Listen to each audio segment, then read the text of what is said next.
Welcome back to Aaron and Ellie on Kirby Drive. Today is Tuesday, December 22nd. And the Raiders gave us a run for our money. Yeah, it was an ugly, ugly win, but the Texans pulled it out 23-21 over the Las Vegas Raiders. Just in case you needed that this week, Raiders fans. But yeah, it was not pretty at all. No. We were very upset. Pretty ugly. As a collective, I think, in the stadium. Yeah. Yeah. And we'll get into that later. Yeah. Well, that's a good place to start. What do you want to start with? Do you want to start with the good from this game or the bad from this game? We'll start with the bad because we need some good going into next week. Okay. I need to feel good about this team going into next week. Okay. Yeah, so we'll start with the bad. The first thing is that the offense looked terrible to start this game. Terrible. And not just the play calling, which I think was poor, but there were a couple throws on the first couple drives where I thought CJ Stroud should have made them easily. Yeah, but overthrew them by like a mile. Like, not even, I don't know. Like, I get you don't want to throw it too short, whatever. Don't get an interception. But, like, it was completely uncatchable. Even if you jumped high in the air, you, like, threw your body on the line for this ball. Like, it's not happening. Yeah. Yeah, there were a couple plays where it was just like, what are we doing? Yeah. I don't know. And I don't know. We have we have a friend who's a Colts fan who's like, wow, CJ Stroud's really terrible. Like, Nico Collins is the only reason he's an NFL quarterback. I don't think that's true. I think CJ Stroud is very good at what he does. I just don't understand how we still have games like this, you know? He said that in a post-game interview, he said he was rushing his progressions. He was like, I'm a confident player, and I know that I can make those throws, and I know that I'm an accurate quarterback. I just had some bad throws, and that's what it was. Which I don't think is completely BS. Like, he is very accurate, and he's proven that he can be accurate when he locks in a little bit.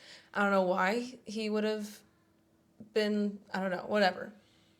I guess at the end of the game, you're like, yeah, I guess we should have been sweating it a little bit more. But, you know, it stinks because you're just like, CJ, this is the Raiders. Like, this is just not the matchup that we thought we were going to get.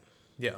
Not the performance out of CJ that we thought we were going to get. We thought we were going to get a good offensive performance so that we can go into next week feeling like we can actually score against the Chargers and that our defense doesn't have to do all the heavy lifting and special teams doesn't have to do all the heavy lifting for us. Yeah, which is, you know, I don't know. If CJ Stroud had been on and the Raiders had played as close anyway, I think maybe you kind of just like let it go because the Raiders have played playoff teams close, specifically the Denver Broncos. I think both of their games came down to the wire. They took the Jaguars to within a 2-point conversion in overtime. Yeah, they beat the Patriots, which take that as you will.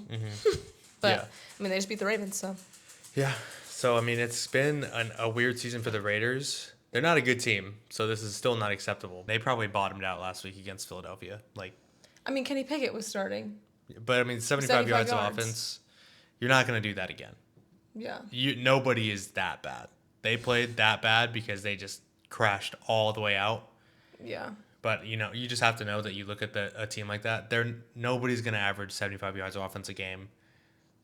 It doesn't matter if you're playing the number one defense in the NFL. Yeah. You literally cannot play that bad 2 weeks in a row. You'd have to do it on purpose. Yeah. It's just bad. Like, and like, I was talking after the game, and it's like everyone is a professional. In this league, everyone is professional. No matter how poorly the team is being coached, no matter how, like, I don't know, how weak the strength of the roster is, like, you have, like, breaks, you know, you make it happen, you make it work, you try something you're not used to trying, and it works, and something happens. So this is one of those games where, I mean, like, Ashton Jeanty's had a terrible season so far, and he went crazy this game. We could not stop the run, which I think is in large part due to Aziz being out this week. Yeah. He's very good about pinpointing, just swarming in general. Very good at leading our defense and who to put where and what to watch out for. And when he makes a tackle, he completes it. And I feel like that was another thing. Like, we could not, like, we grabbed a guy and they just freaking went. And it was like, okay, make a tackle.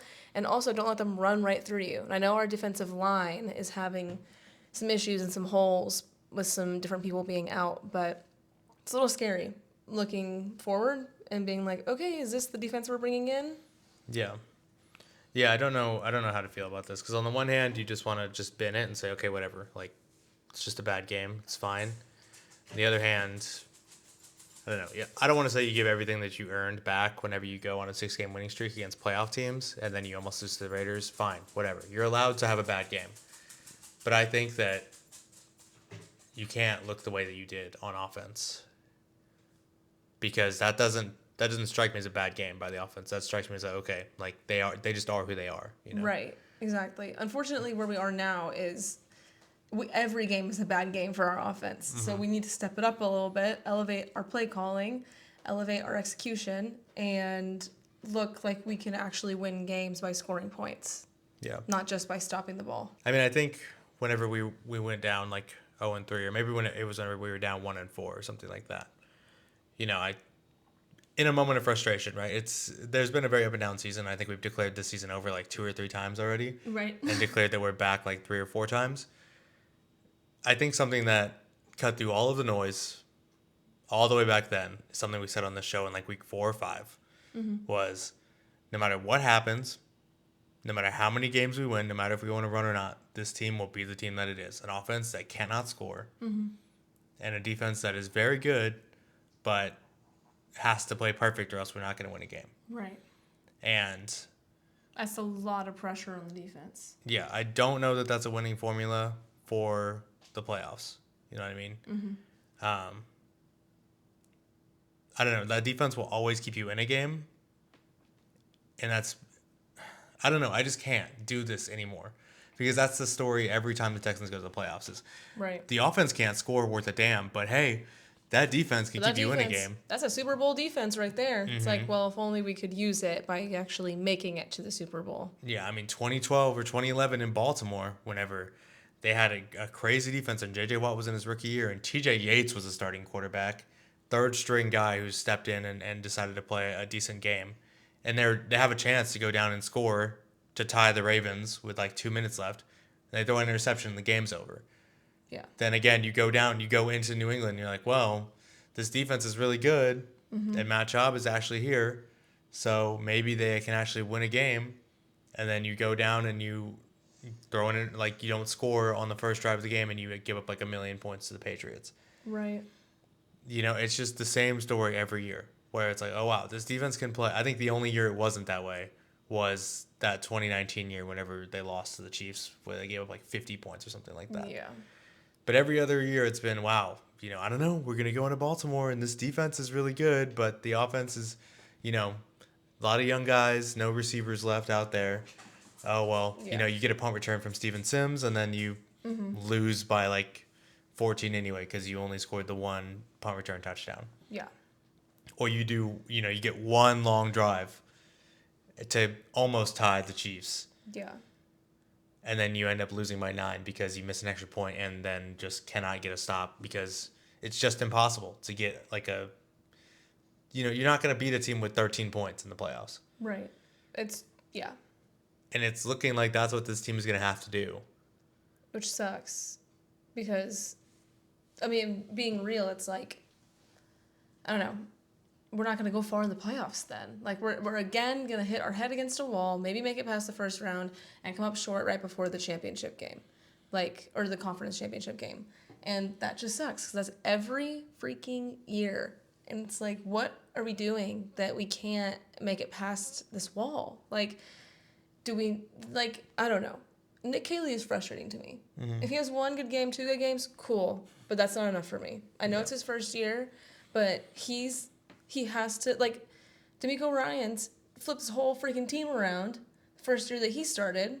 Sure, we didn't win a Super Bowl or anything, but we went to the playoffs with a rookie quarterback, with Will Anderson being a rookie.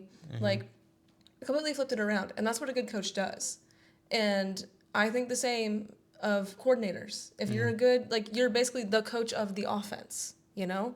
And if you're a good one and you change things drastically, you know? Even if you're not winning every game you play, you look like something has changed on offense. And I just do not see a change from last year to this year. And it sucks. It's like we're running Bobby's offense again. Or worse, because we're just making terrible play calls, like ones that don't even make sense. And to the point where the audience and the whole stadium is booing you because you keep on deciding to run it down the freaking middle when that's never worked and it never will work, and every team knows that that's what we're going to do.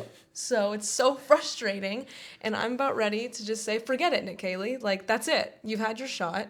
You had 1 or 2 good games where we won confidently, and that should never be the case for a winning football team. Yeah. You should have games where you're like, yeah, we won that squarely. We knew we could go down the field and we knew we could score. And I've felt that twice this season, maybe. Yeah. Yeah. I just don't know what to say about the offense at this point because it's not getting any better. I mean, even in the games we won, like, it hasn't been, outside of the Cardinals game, like, it hasn't been the thing that's won these games. Right. So, I don't know. And then, Ariante Ursary breaks his hand in the second quarter. I don't know if he's going to be back anytime soon. And then Spencer Brown got his knee injured on like the second to last play of the game, something like that. And I don't know, he didn't have a brace on in the locker room after the fact, but he looked like he was limping around. I just, it's not getting any better. So I don't know. Things were, the mood in the stadium was very bad, I would say. It was pretty, yeah, we're all pretty down. And I don't know, whatever. I mean, of course, we say all this, and we'd be much worse off if we were talking about this team like we are, and we had lost. Like, it would have been the dumpster, the depths. But, like, I feel like if you are trying to make a run for the Super Bowl, you have to be a little critical with yourself. And some wins may not be good enough because it can take you this far, but it can't take you all the way to the Super Bowl. So... And, like, that's everyone's goal, right, is to make it to the Super Bowl. So if you're a team who, I mean, chances are 99.9% of the time you're not going to luck yourself into the Super Bowl. So that's where we have to get serious and be like, look, that was not good enough. Yeah. So we'll take the win. We'll add it onto our record. We'll be happy about the win. But we can't run that game again.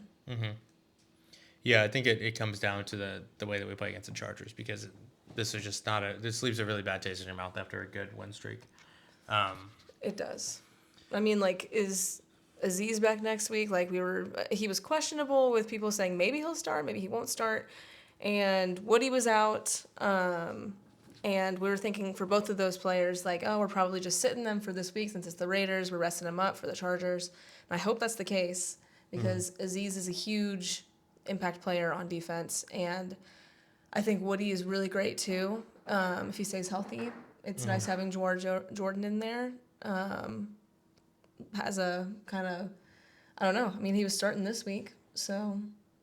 Yeah, I mean, I don't know. There's just I think throughout the organization there was this pervasive feeling of just kind of, and I think D'Amico Ryans even said it. He was like, I wasn't aware that the defense was as good as it was. I just kind of went based on vibes. I didn't check the stats or anything like that. And so we didn't prepare properly for it. And it's like, okay, so you really did just say, okay, we're going to beat the Raiders and that's it.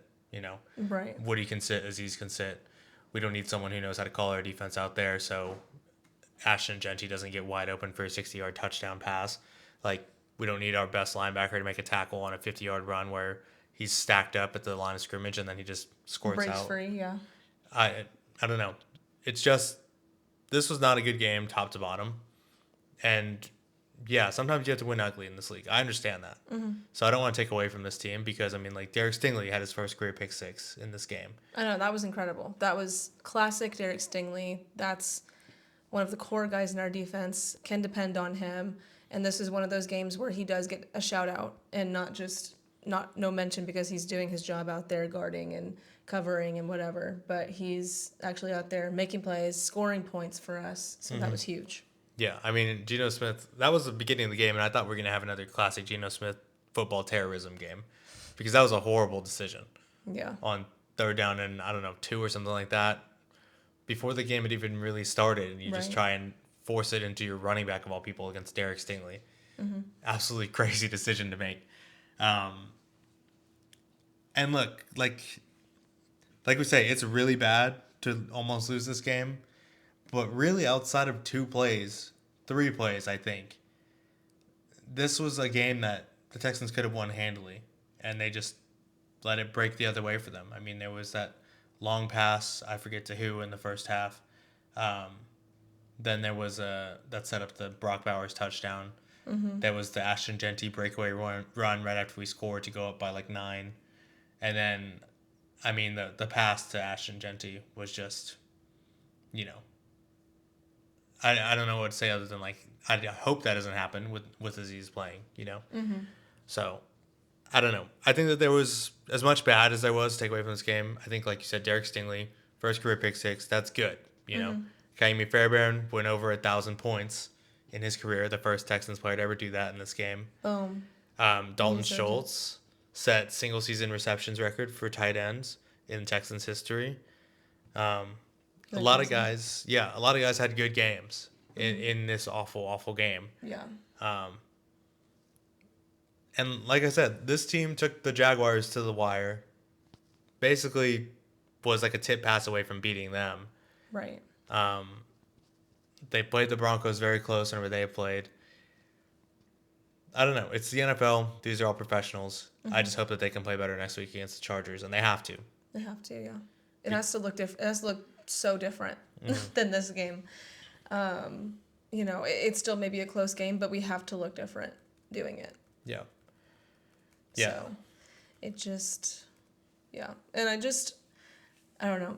Again, don't want to be that fan, but I just feel like the refs off their game also this game. Like, whatever. The PI call that we did get that benefited us was a soft PI that probably could have gone either way. Yeah. But then there was an atrocious PI that didn't get called on Nico, or for Nico, and it was just like, what are we doing? He's the only one out there with two guys literally sandwiching him like an Oreo. Like, I don't understand. Like, he's just there, and he's like, yeah, hey, I can't move any of my body, so we gotta call something or what? But I don't know. And then there's a bunch of like questionable false starts, offsides. I don't know. Not to say that there were some that I think we got too, like false starts where we started early that weren't called. So I just was like, what is going on with the officiating today? And it was just really confusing. Yeah. Yeah, and then the missed face mask on Jordan Oh to my basically gosh. that would have ended the game Yeah. that they didn't call. That was atrocious too. Yeah. The last thing I'll say about this game is honestly, like, look, the Texans didn't look good on offense all day, but whenever it counted, like, the last 2 drives, they could have gone out and scored touchdowns if they wanted to, you know? They got bailed out, like you said, on that Nico Collins deep pass into the end zone. But, you know, like the other drive, that throw to Nico Collins from CJ Stroud, right on the money to end the game. Yeah. And that's classic CJ. Like, you know, he didn't stumble into that. He knows how to do that. So I don't know if we need to, like, I don't know. The comment that D'Amico made about, like, yeah, I didn't know, whatever, we're just going off of vibes. Let's go off of something else. Like, maybe the whole operation was feeling that way. It was like, yeah, we'll just play around out there. This will just be a fun little backyard football game today.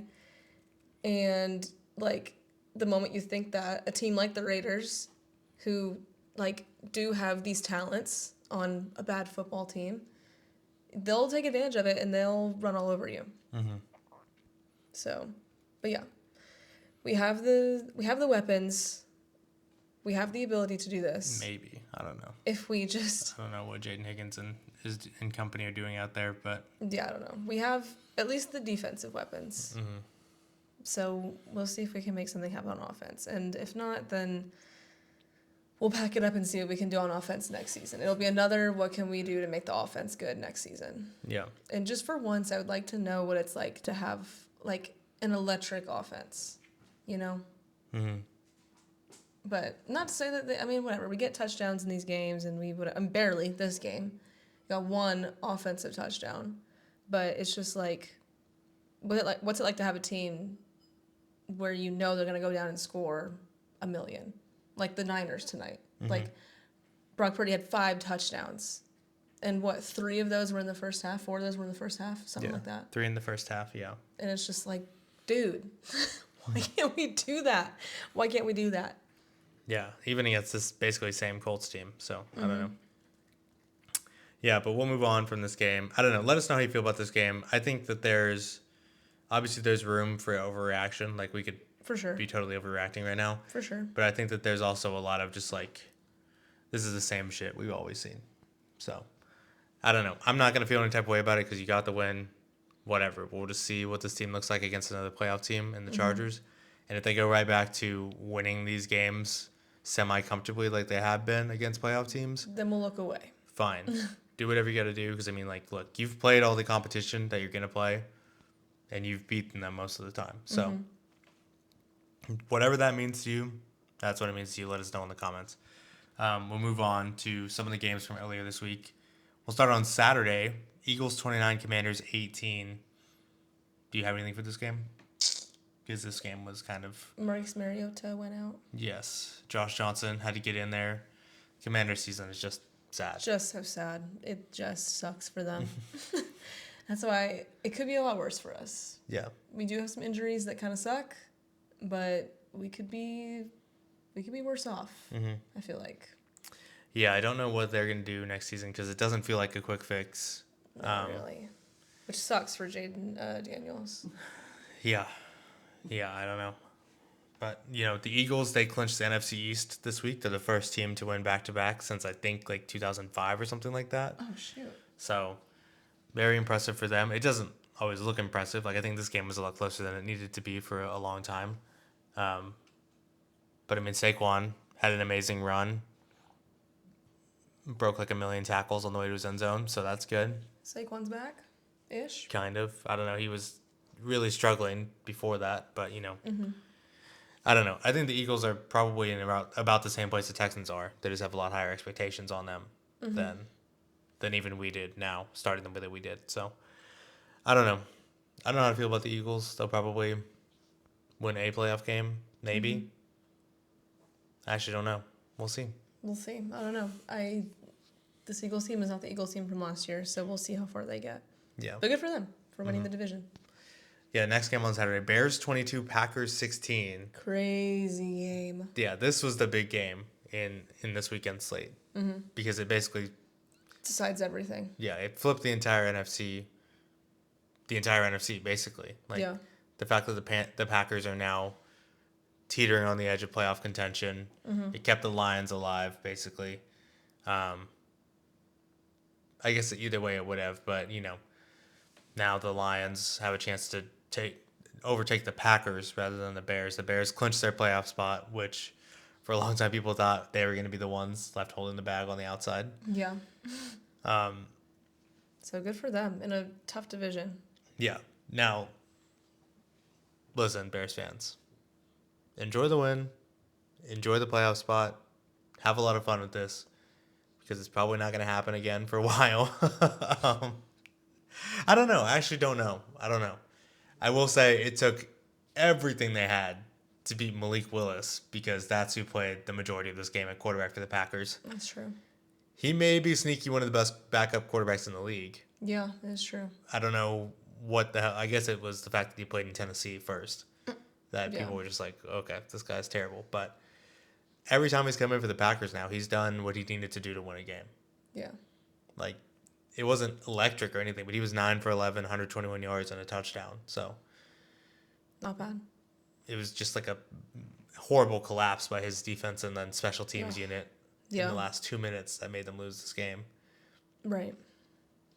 So Which sucks for them, but yeah, I mean Jordan Love got like destroyed on a pass rush up the middle, and like I think he was concussed or something. I think that's what took him out of the game.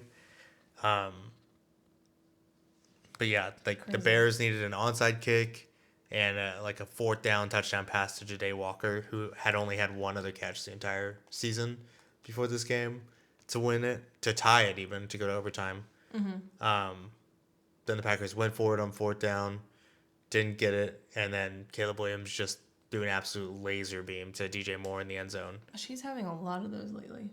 He's got some lasers. Yeah. He doesn't complete a lot of his passes, which some people were saying, like, hey, don't look at the box score, watch the games, which is true. Yeah.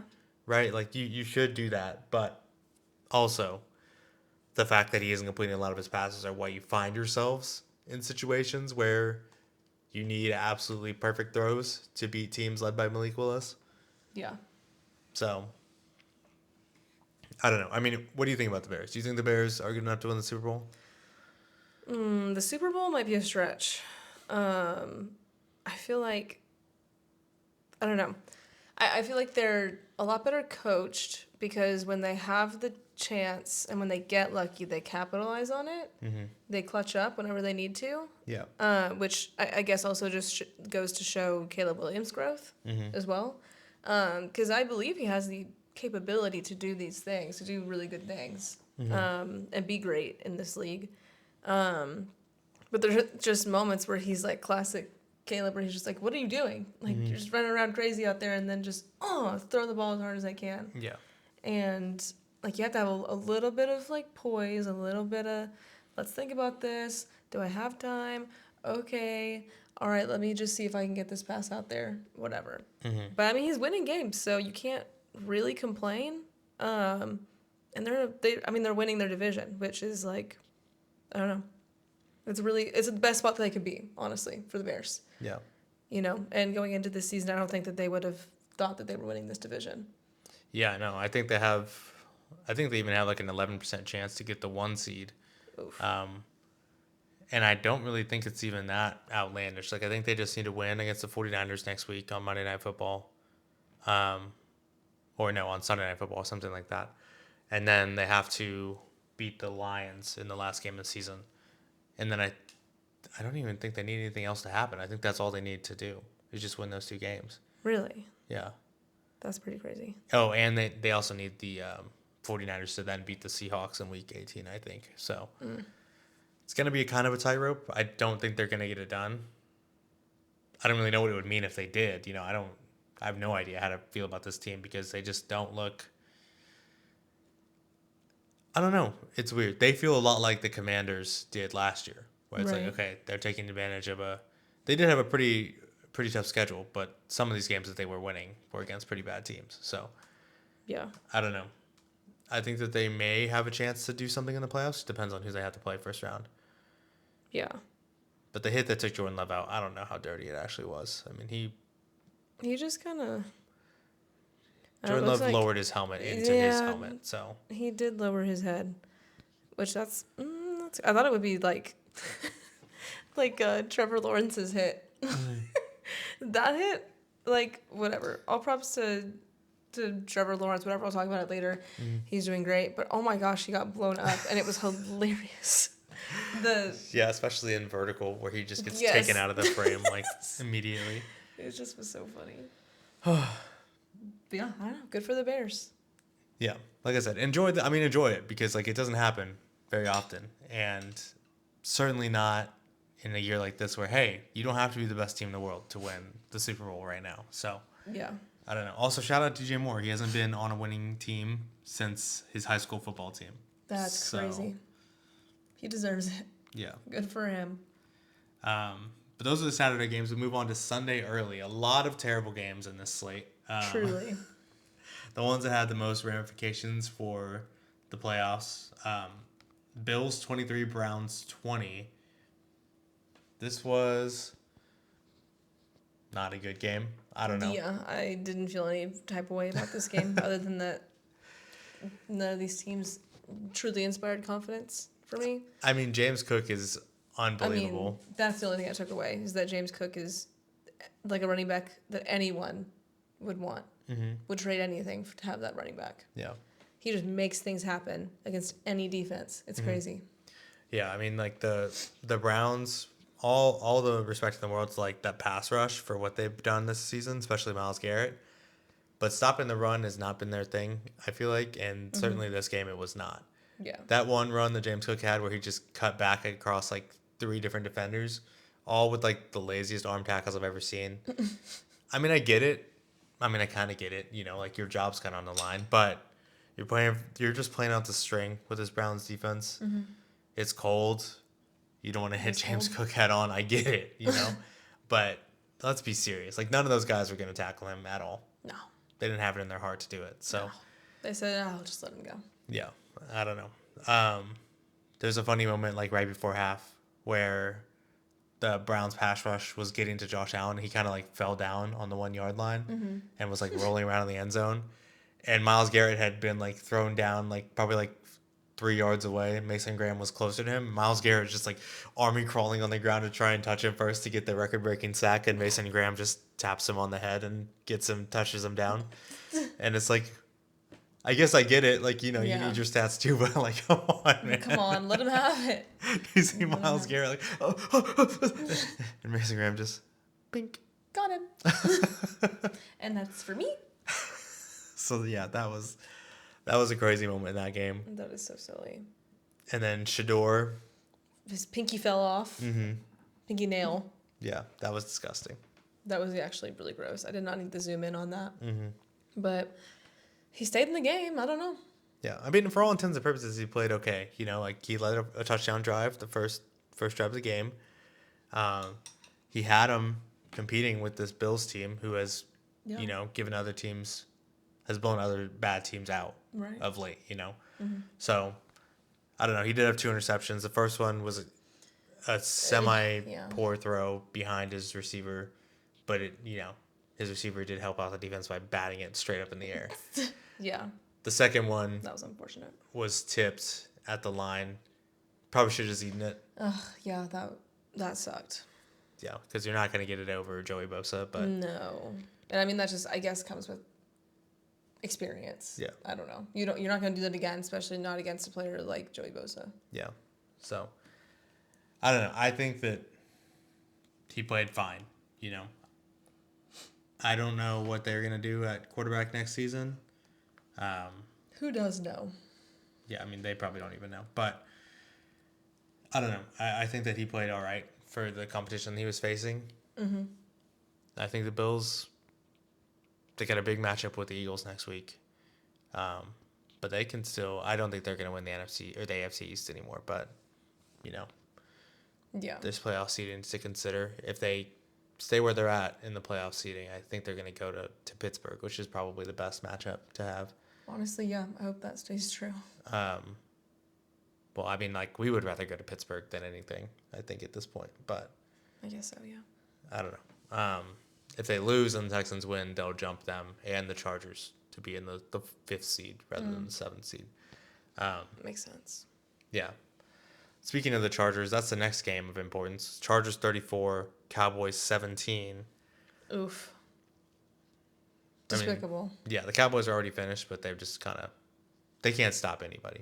No. And I don't know. People are like, well, the Chargers put up 34 on the Cowboys. And it's like, have we all forgotten how bad the Cowboys' defense is? Yeah. Like, they are not good. They are atrocious. They just, no. It was just horrible. The amount of guys just running wide open. I mean, Quentin Johnston had a crazy catch. But, I mean, other than that, like, Lad McConkey was just running wide open all day. Right. Omarion Hampton got back in the end zone, I think. They just really just put belt ass on them on offense. And I think one of the reasons is I couldn't name you a Cowboys edge rusher right now. I don't think I could either. Outside of Micah Parsons, who doesn't play there anymore, Oop. So. Awkward. Yeah, I think that was this Chargers team's, it is their weakness, is their tackles. And I just don't think that the Cowboys have a defense that can press that advantage home at all. No. Which we do. Yeah. So that gives me a little bit of confidence going in and knowing that we have our corners out there doing their thing. Yeah. And we've played this Chargers team before. Yeah, I mean, and beat the crap out of them. So minus Omarion Hampton. So, hopefully we can run it back. Hopefully the dirty bubble will show up again. And swallow up Jim Harbaugh. Yeah, but the Chargers, they're still alive technically for the AFC West title, especially after the Broncos lost to the Jaguars. I don't know what they have to do to get it done. Let me see if I can pull up the ESPN playoff machine real quick. But yeah, they are still in it somehow, some way, which is not something I'd expected to say. I don't know, 2 weeks ago, 3 weeks ago, especially after that loss to the Jaguars. Like, that was atrocious. Yeah. So the Chargers play us next week. I mean, the Broncos play the Chiefs is the problem. But I mean, one win by the Chargers and 1 loss by the Broncos gets them. Oh, wait. What? So, if the Chargers beat the Broncos, yeah, I mean the Chargers are in control of their own destiny to the AFC West. Like if they beat the Texans next week and then they beat the Broncos in Week 18, they'll win their division, and the Broncos will have gone from the 1 seed to the 5th seed. Oh, that's crazy. So, I don't know. The Chargers are still alive. Do I think they're better than the Broncos? I don't know. I don't think I care. I don't think either one of those teams are like world beaters by any stretch of the imagination. Mm-hmm. Especially not after the showing that both of them put up against the Jaguars. So, I don't know. But good for the Chargers. They stay alive in the race. Again, that was one of those games where like maybe you want the Chargers to lose if you're a Texans fan. Right. For seeding purposes, but at the end of the day. Yeah, if you take care of business, it doesn't matter. Yeah. If you beat the Chargers and win your last game, you'll have the tiebreaker over them no matter what. So yeah, you can take care of business against everybody except for the Bills at this point. You need help to pass the Bills and the Jaguars, but the Chargers you can pass without any help from anyone else. And then next game, which was huge in the NFC. Yeah. Huge in the NFC. I don't think it matters at all. Like not one fucking bit. But Panthers 23, Buccaneers 20. I think rather than, they showed a lot of playoff graphics like, oh, if this team wins, they have this much percentage. If this team wins, they have this much percentage. If they tie, they do this. If they don't, I think instead of doing all that, arguing back and forth about who's going to make the playoffs, they should have dropped a nuclear weapon on the stadium and killed everyone within 1,000 miles. Yeah. Maybe how big is America? It's probably not. 1,000 miles probably reaches here, so maybe not. Maybe but not. Actually, the way we were feeling it on Sunday, yeah, sure, Yeah. 10,000 miles. Just wipe it out. The whole NFL gone.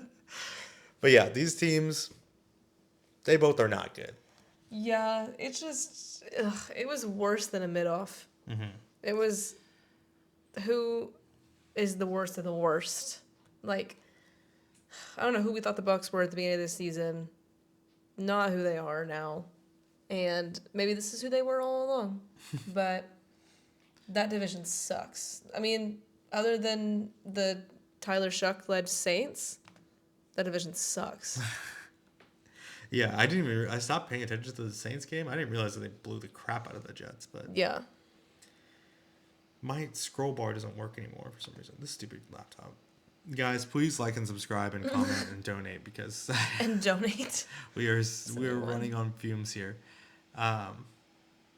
Where's that game at? Yeah, so Bucks Panthers. I don't know. I mean, Bryce Young had a pretty good game. Ted McMillan did okay. The Buccaneers just cannot get anything going when they need it to happen. Like Yeah, which is just opposite of what was the. Oh my gosh, the stat lines are awful. None of them got to 200 yards. Yeah. Well, I mean, like, that's normal for Bryce Young. We get it. Baker Sure. Mayfield, I don't know. He better be hurt. That's all I'm saying. Because, look, I can appreciate Baker Mayfield, his toughness, whatever. I think he's good for the league when he's playing. Fine. But, I don't know. The heights that he achieved with that Browns team pre-injury were never that high. We're not high enough to justify all of this, I think that he can win you some games when he needs to, right? Like, I think he can do that. But, like, the Buccaneers are just not good right now. Yeah. Dog water, No. if you will. And do I think the Panthers are any better? No. I think it was clear and obvious here. Okay, yeah, they're about 3 points difference here right now. Yeah. Who knows? Tampa Bay may win the next one.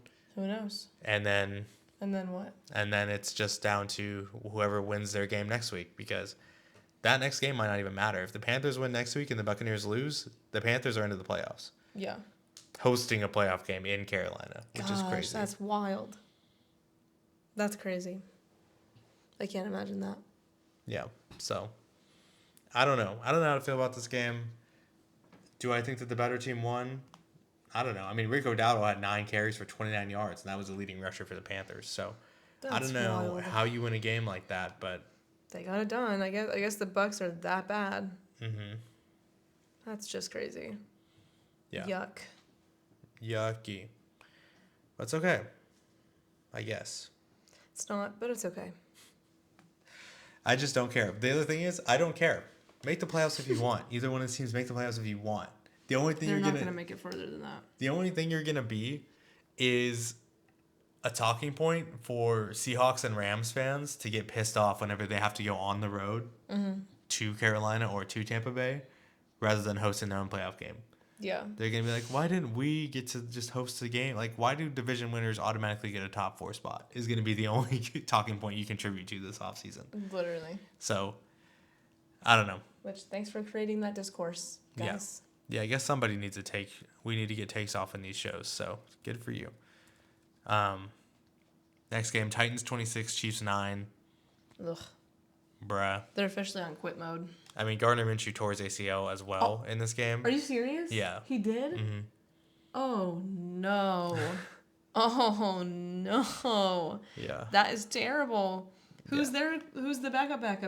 Someone better warn him he's about to tear his ACL. I know, right? Someone let him know. Chris Olodokun, I think is his name. Yeah, someone better. Yeah, Chris Olodokun. Someone better bandage up his knee. Fun fact about him, he's the first quarterback of direct African descent to play in the NFL. So, wasn't a great game, but it was a historic game for him. Yeah, I forget. I think his dad is from, I forget what his ethnicity or his nationality is, but I know that his dad is from an African nation. His mom's American, but Nice. so he's the first like direct descendant of an African nation to play in the NFL. Pop off. Which is cool. That was the only thing cool about this game, though. That's pretty cool. Cam Ward had a pretty crazy throw. I don't know if you saw that. Rolling to his left, throwing over like 3 different people. Let me see. It was to Chimere DK, but it was not a touchdown pass. Oh. It might be the one next to it. No. Nope. I guess we won't see it. It was one of those throws that, like, you look forward to next season and you say, maybe something can be here. I mean, it gives you hope as a Titans fan to be like, okay, maybe all we need is just a new coach. to give us a little bit more something to fight for, I guess. Yeah. Yeah, I mean, Cam Ward, easily his best game as a pro, 21 of 28, 2 touchdowns, 228 passing yards. He just looked good against this Chiefs team who, yeah, like you said, has fully quit. Like, yeah. I mean, they have nothing to play for. You saw the disappointment in Chris Jones' face. Yeah, when he found out that they were eliminated. Right. Like, I would be the exact same way. Like, you're going with that face into this game. Just, we are so defeated. Like, 11 years, and this is the first year that we are just playing for nothing at all. Not only that, but you also have Gardner Minshew out there. And you tore his ACL. Then he goes down. It's like, all right, yeah, let's all just, I don't know. You can't come back from that. Yeah. They were 1 for 9 on third down in this game. Oh, my gosh. They had 133 total yards of offense. It was just like, it's crazy to see the Titans on one side of the graphic absolutely blowing you out in every category. Yeah. But that's what happened. I mean, the Titans. Isaiah Pacheco was the leading rusher and receiver of this game. Yeah. This game was 3-2 at some point. Oh, my gosh. Just sickening. Just nasty. Absolutely nasty. Yeah. So, I don't know. Congrats on Titans for we can go to Tankathon as well. God bless. Thank you. What is Tankathon? Tankathon is just like a draft pick lottery simulator. So, not NBA. We want NFL. Please. So, yeah, the Titans, I think they were on track for the 1 seed now. They are all the way to the 5th seed. Everybody else is on some pretty good losing streaks here. So if you have the same record, do they just go by streak? They go by your strength of schedule. So right now the Giants have the number 1 overall pick. The Vegas Raiders are 2nd. But Cleveland has the inside track to getting the number 1 pick if they lose another game. And these 2 teams win. But it's looking like it's going to be between the Giants and the Raiders. Don't we get Washington's first round pick? We get their 2nd round pick. 2nd round pick. So we do want them to keep losing. But they're probably going to stay right about here because I don't see them winning another game. But I don't see any of these other teams winning another game either. So they have 4 wins. Everybody above them has 3 and everybody below them has 5. So It's going to be tough. But, yeah. At least the Falcons are winning games.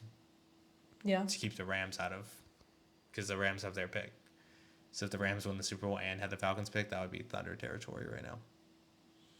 Truly. So yeah, nobody cares about that game. Next game, Saints 29, Jets 6. On the verge of nobody caring about this game, unless you're a Tyler Shuck fan. And in that case, you're so excited. Do you know what? Tyler Shuck, newest member of the 300-yard passing club. He did it. He did it. Something that they said couldn't be done. He did it. 32 of 49, 1 touchdown, 308 yards passing. And good for him. Gosh, almost 50 throws. 50 attempts. Yeah. And I mean, like, yeah, I stopped watching this game probably at halftime. This game was 6-9 at halftime. Then the Saints went on to score, 20 unanswered points. Yeah. Charlie Smith, good for him. He just signed a full-time contract after coming over from Ireland, only having played, like, Gaelic football. Yeah. I think he kicked a ball for the first time in 2023. Dang. He just signed a contract to be the Saints' full-time kicker for at least the rest of the season, probably for next year too. So that's pretty cool. Chris Olave wake-up game? Yeah, I think he went over 1,000 yards this season. I think they were talking to him about how he said that he was considering retirement last year at the age of 24. Which is crazy. Because he got put on he was put in a concussion protocol twice last year. And for the second one, he had to be carried off on a backboard and stuff like that. So scary. I don't know. Good for him. 10 catches, 148 yards, 2 touchdowns in this game. Mm-hmm. That's got to be hard to see, JSN do what he's doing. And, right. I mean, not so much Garrett Wilson anymore, but, Garrett Wilson was maybe going to be good at some point. And he was, struggling to stay healthy down in New Orleans. Mm-hmm. Good for him. Good for the Saints. They're building something. Yeah. You know what? Awesome. Because we need less terrible to watch teams in the NFL. Yeah. And I think that, the Saints have always been bad. Historically, they've been one of the worst franchises in NFL history. If God didn't feel sorry for them and give them a Super Bowl in 2011, they would have been even worse than they are now. But, yeah, I think that the NFL is better whenever you have teams like New Orleans playing well. Right. Because, we went to New Orleans, and that city loves the Saints. Loves football there. Mm-hmm. So, obviously more than basketball or any other sport. Yeah.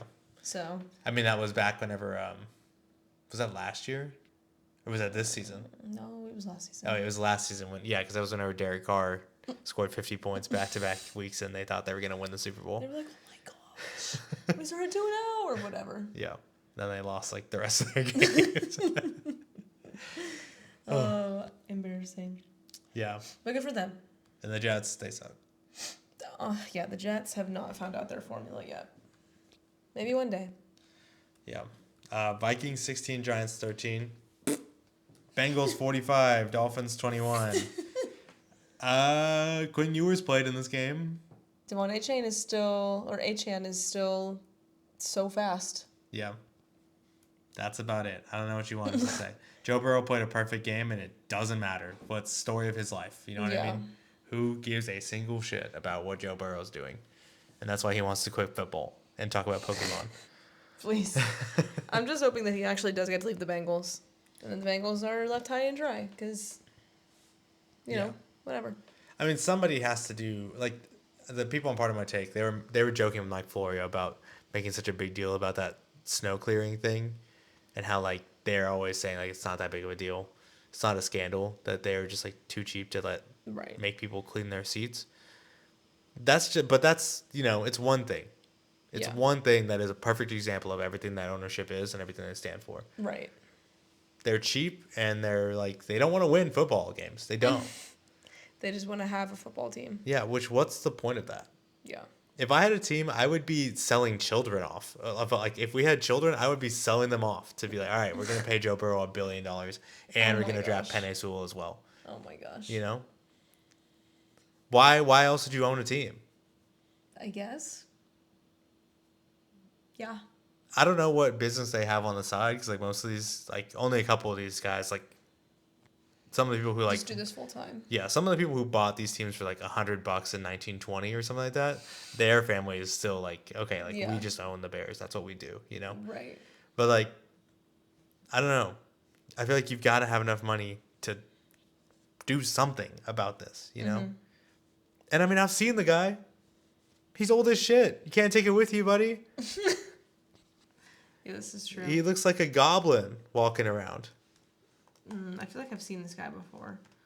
Hold on. Oh! Yeah, I remember him. Oh my gosh, yeah. No, this all makes... What did he bought it in, he took over full ownership in 1991. Still largely controlling the franchise today. He serves as the president overseeing operations. Yeah. With Duke Tobin and freaking Zach Taylor. He's done. Yeah. I don't know what to say. I mean, this game was a disaster for Miami as well. But I think the headline whenever the Bengals win a game like this as decisively as they do is just like, what are we doing, you know? Yeah. What are we doing? Where was this when it actually mattered? Yeah. And now the Bengals are kicking their way back up to picking in the like outside the top 10 again. So super. Whatever. Not helping yourself, guys. Yeah. We'll move on to the Sunday afternoon games. The biggest one, there was a stretch there for the Texans where things were going really bad. Because the Jaguars beat the Broncos 34-20.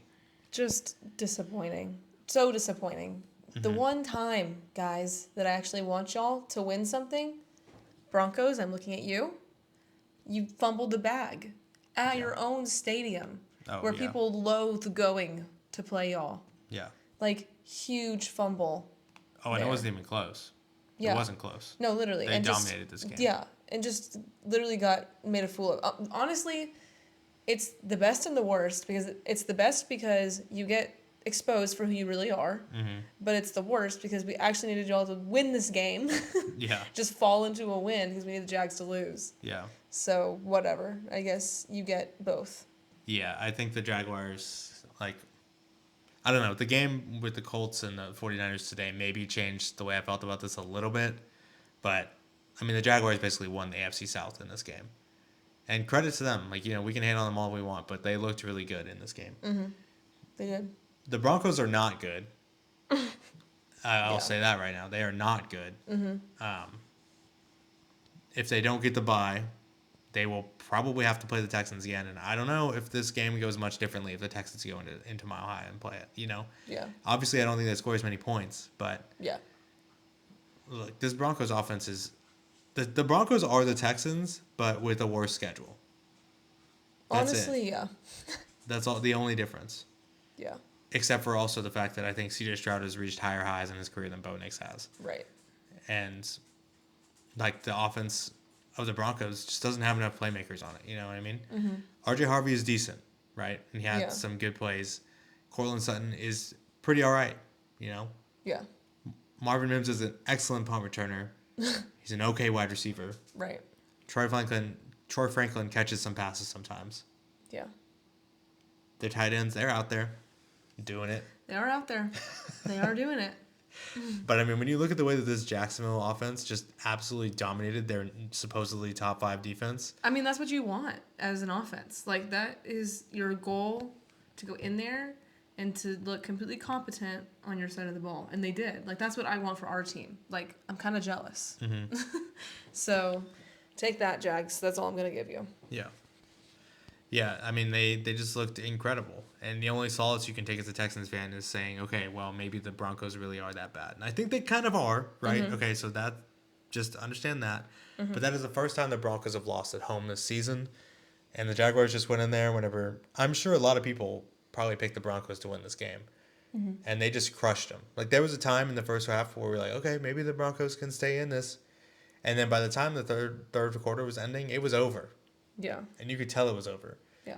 I mean, the Broncos had to struggle for everything they got. And the Jaguars, like, the Broncos would tie it up, and then I was starting Trevor Lawrence in fantasy, and I would get Trevor Lawrence rushing touchdown, Trevor Lawrence passing touchdown, game over. Right. You know? That's it. That's it. Just within 5 minutes, real time of each other. Just bam, bam, game over. So, I don't know. The Jaguars are very good.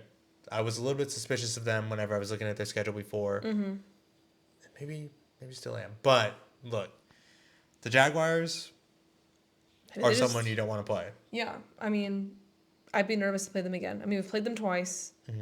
We kind of know their deal. But at the same time, I don't know, they've gone through a lot of these games where they've looked really good. Mm-hmm. So it's like, that's always going to be a hard thing to go against. That's always going to be something that scares me. So. Yeah. The only good news is that the Colts showed some life tonight. Yeah. And so... proof of life is there. If Phillip Rivers had looked like he did against Seattle tonight, yeah, there's no way, you know? Mm-hmm. And maybe even the Titans are figuring something out. Maybe the Jaguars do the most Jaguars thing ever and go into Tennessee again with the division in hand, week 18, and lose in Tennessee. And then that's it. You know, they end up choking away their season. Yeah. And then they end up back here in NRG and have to play in our stadium, you know? Right. But... oh, they're at home against the Titans. That would be even more embarrassing. Oh, yikes. But yeah, that's just the way that... I don't know. That's just the way it's shaken out. Somehow the Jaguars emerged from the smoking rubble that is the AFC South now. Mm-hmm. And who knows? They might just pull out... they can still get the 1 seed, technically. Mm-hmm. I think it's basically impossible. I think the Patriots would probably lock it up. But the Texans can still get the 1 seed as well, which is crazy. That is wild. Anything else on this game? No. Just my frustrations that I voiced. Yeah. The other game that had huge playoff ramifications was Steelers 29, Lions 24. Just a crazy game. Mm-hmm. Absolutely wild.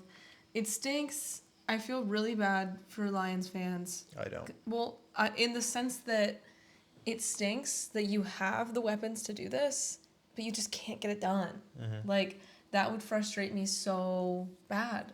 Like, you have the offense, you have the defense. Like, they've shown they can do this, but just the execution is not there. Or, I don't know what. But it just, that would make me so upset as a Lions fan.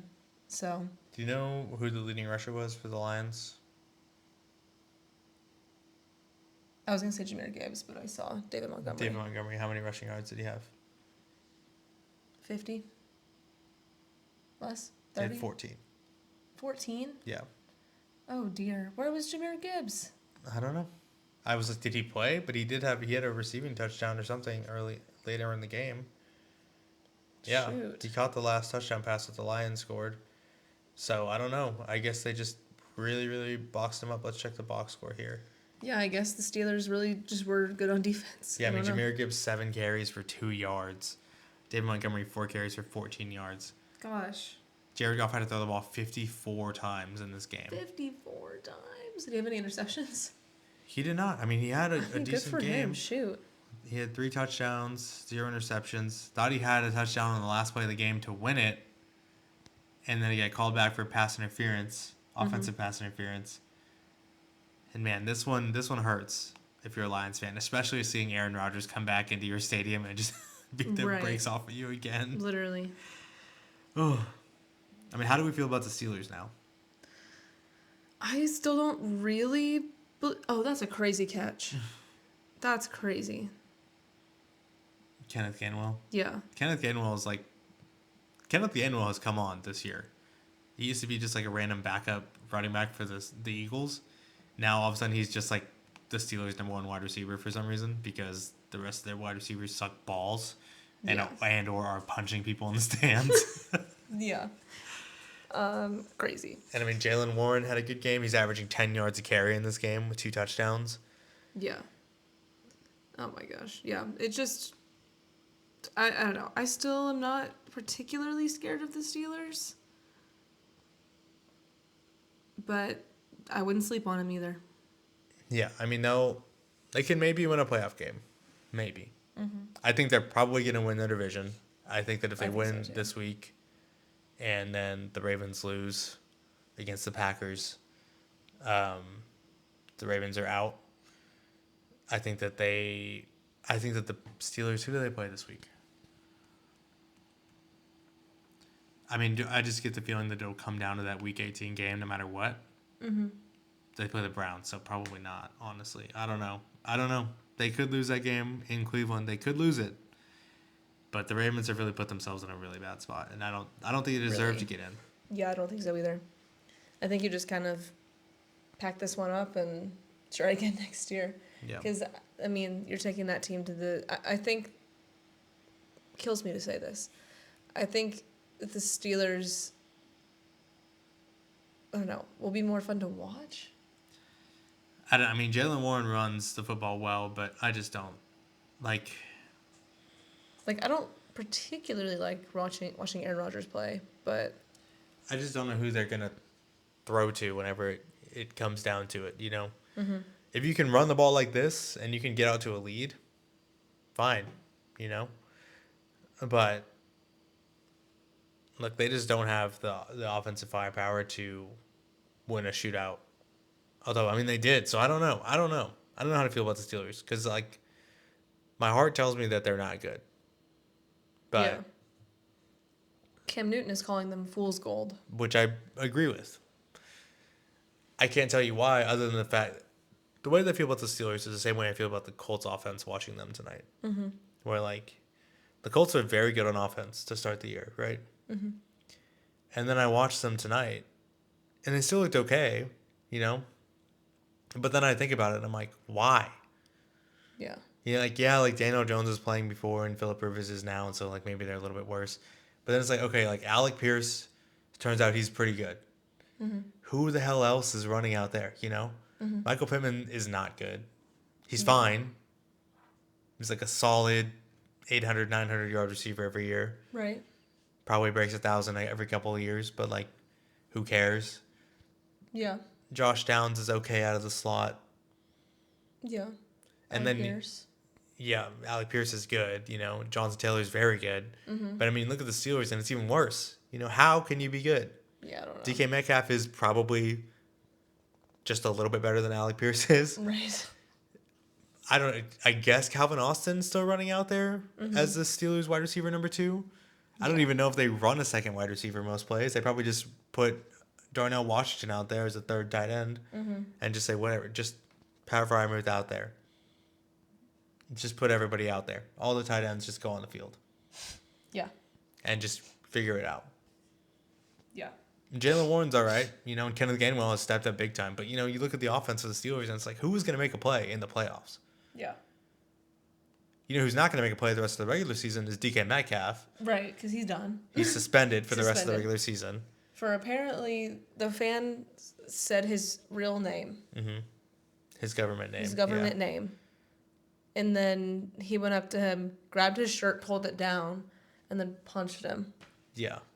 Which is crazy. Which is so wild that you can just be set off by your government name. Yeah, I don't know. There's some conflicting reports of what the fan said. Because DK Metcalf, his word is that he said some racially aggressive things to him. Well, then that's really bad. there was some footage that came out that seemed to corroborate the fan story about him just saying his name. Mm-hmm. But it's impossible to say when that recording started, like what happened throughout the game. Shoot. I saw some comments that said maybe that fan is notorious for heckling players. Maybe. Oftentimes. So, like, that guy maybe has a history of doing this. Yeah. Either way, though, you have to keep your cool. Mm-hmm. And I get it. You do, yeah. But, I mean, yeah. But you have to. Or else your team suffers. Yeah.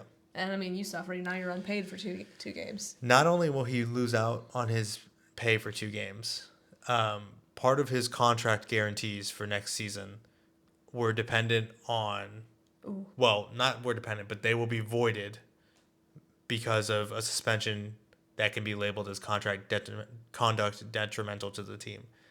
So he'll still get paid if he plays all those games, but they are no longer guaranteed for next year. Dang. So that's $40 million that has been taken away just because he punched a fan. Yeah. That's crazy. Just because. But yes, because. Just because. Because he assaulted someone for literally no reason. Like, yeah. Just move to the other side of the bench, man. Yeah, if he's saying racial things, like, that's absolutely not okay. But maybe be like, hey, he's like... Yeah, call security, do something. He's like hate criming me right now. Like, Can you please remove him from the stadium? Yeah. And I'm sure they do that, like, without blinking an eye, you know? Like... you don't deserve to be treated like that. But also, like, you got to think about, like, your team and also, like, your own self.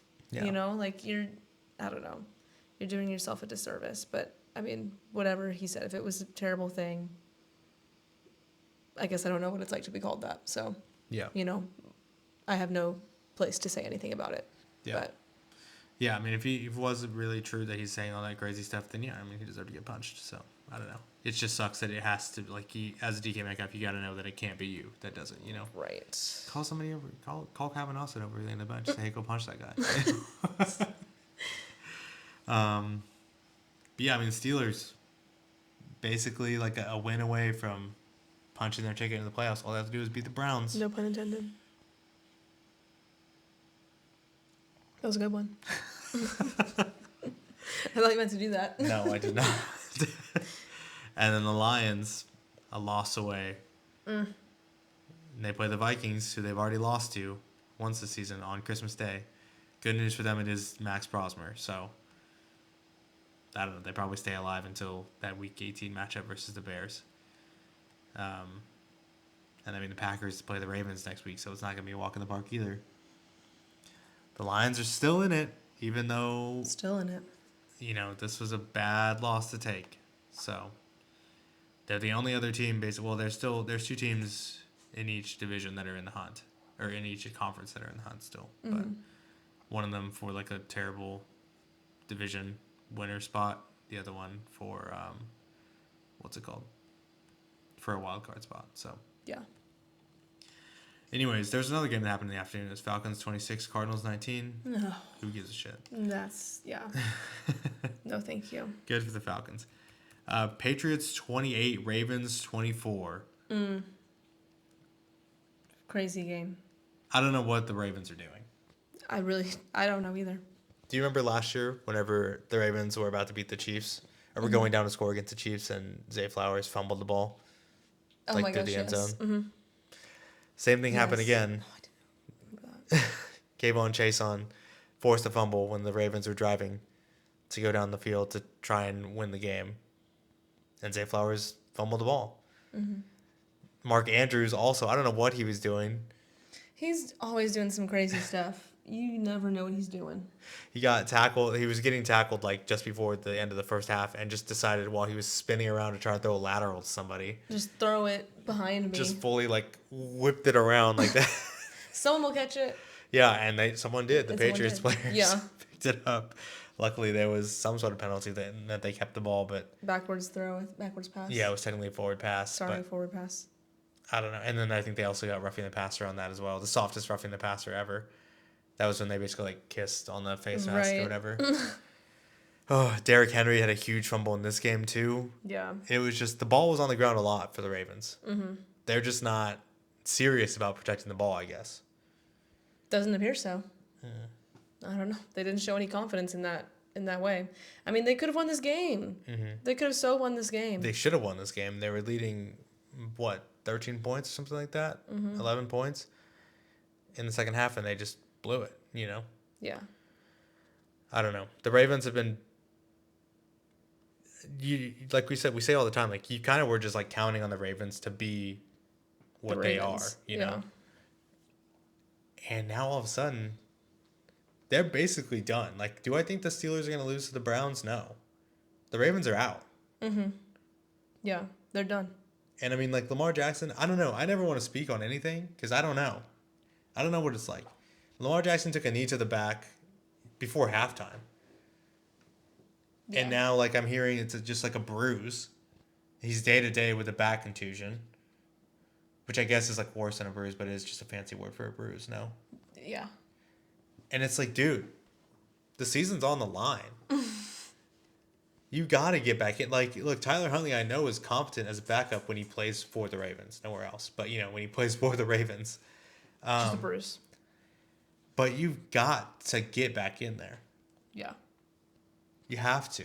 I mean, half was your time to be like, all right, let me work it out a little bit, work my back out, and then let's get back in this because we can win it. Unless they were like, yeah, let's just pack it up. Yeah. Which is, I guess, sure, you can make that decision, but why? Yeah. And I don't know. Maybe it's worse than I'm thinking it is, and it probably is, right? I've never been hit like that. I don't know. He did take a knee directly to the back. Mm-hmm. But then you need to wear a back plate. You need to wear a flat jacket. You need to do something. Yeah. If a bruise is gonna take you out of this game, you need to wear more padding. Right. I mean, Jalen Hurts says he looks like a marshmallow out there. So, I mean, and he's a Super Bowl champion. So, you know, I mean, same thing with the Guardian cap. It's like Jalen Petrie still makes it work, and he lays people, flips them 4 different directions, puts them on the ground. So, like, these protective devices are only as limiting as you make them. Yeah. So. Yeah. And it's not like Lamar Jackson's running away from people this year anyway. So, I don't know. I just don't know what the Ravens are doing. The Patriots, on the other hand, I don't know. Like, obviously, Drake May didn't look his best this game. But, I mean, every once in a while, there is still those throws where, like, I don't know what Drake May is going to be next year when he plays an actual schedule. Mm-hmm. I don't know. I don't know what he's going to do in the playoffs. But I do know that every once in a while, there are throws that make your jaw hit the floor. Like that throw to Kyle Williams in the corner of the end zone, where he just drops it right in the bucket and nobody but Kyle Williams could touch it. It was unbelievable. Oh, and Drake May also broke the 300-yard passing barrier this game. He did. He had 380 passing yards. He did break it. So, good for him. Did he beat And Tyler well Sheff to it? No. But he did break the ceiling. He finally did it. Yeah, he struggled in the first half, though, for sure. It looked like we were going to get some, like, oh, well, Drake May's struggling against a playoff team again. Yeah. But luckily for the Drake May haters, the Ravens now are no longer over 500, so... They're no longer a playoff team. So, checkmate, actually. Checkmate, Drake May lover. Actually, he didn't beat a good team. He beat a 7-8 team who sucks. Oh, yeah, that's a really good throw. Like, that's just a dot. That is just a dot. You can never take that away from him. Even if that was against air, that's a perfect throw.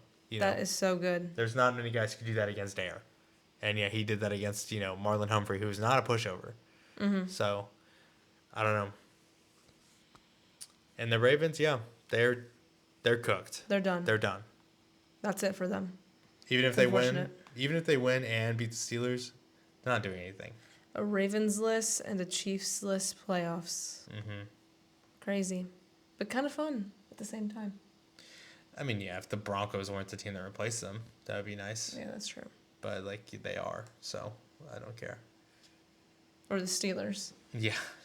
More like. If there was anybody good, that'd be fun, but there's not. So, yeah, I mean, good for the Patriots. They probably basically locked up the 1 seed with the way that the Broncos lost and the fact that the Broncos still have to play the Chargers. The Patriots just need to win the rest of their games. I think they clinched the AFC East with a win next week over the Jets. So, yeah. Is there a way that the Bills can still win it? If they beat the Jets, if the Jets beat them and then the Bills beat the Eagles, yeah, I mean, they go right in. So, they're still only a game above the Bills, but I don't know. I don't know. I still don't know how to feel about them because, like I said, the Ravens are not a good team, and it took their whole Petrucci to beat them. So this is true. So we'll see how they do. I don't know. Yeah. We'll see how they do. And then last game this week, 49ers 48, Colts 27. Just annihilation. Yeah. It wasn't like that the whole game, though. It was kind of a back and forth thing. Mm-hmm. Yeah, I mean, and you're like, oh, okay. In the first half, I think they scored, like every offense scored a touchdown for like the first 6 drives. Mm-hmm. The only difference in the game was the fact that the Colts fumbled their first kickoff or something like that. Yeah. Was it the first one or the second one? I don't know. But they fumbled the kickoff and let the 49ers get an extra touchdown on them. Yeah. And then that flipped the scoring. But I mean, the Colts went down the field, scored right away. Phillip Rivers threw another touchdown pass to Alec Pierce on their third drive. He was on one. I think he had 120 yards last week against Seattle. He had 121 in the first quarter against the 49ers. Yeah. The Colts got blown out, and it was hilarious, but it wasn't because the offense wasn't good, Right. I don't know what the defense was doing. No, I mean, they're horrible. They're just horrible. I don't know why, but they're just horrible. Well, I know why, because DeForest Buckner and Sauce Gardner aren't playing. Right. I think Charvarius Ward was also out this week again. But I mean, they're just terrible.